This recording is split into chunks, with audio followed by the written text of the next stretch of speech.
Hello. हिसाबটা মেলাতে হয়, হিসেবটা না মেলালে মুশকিল।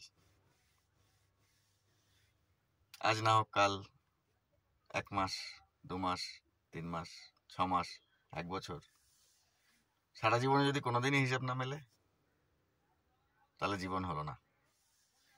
জীবনের মানে হচ্ছে এন্ড অফ দ্য ডে,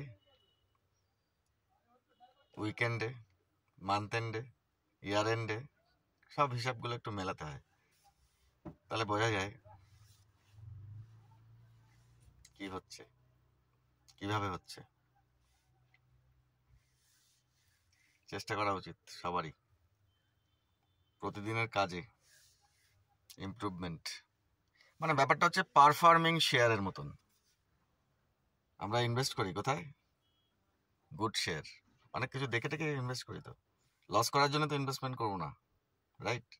সেরকম নিজের কাজে, সম্পর্কে, সব কিছুতেই সব শেয়ার প্রফিট দেয় না, অভিজ্ঞতা দেয়। এই অভিজ্ঞতাটা কিরম বলুন তো? ম্যানেজমেন্ট পড়ার মতন। কোন ইনস্টিটিউটে গিয়ে পড়লাম, কত খরচা হলো, সেই ম্যানেজমেন্টটা যদি কাজে না লাগে, পুরো এক্সপেরিয়েন্স অ্যান্ড ম্যানেজমেন্ট জিরো হয়ে গেল। তো ম্যানেজমেন্ট পড়ার পরে ঠিক ঠিক করে চলতে হবে। ভালো থাকবেন। রোজ কাজের মধ্যে থেকে নিজেকে গোছানোর চেষ্টাটাই জীবন।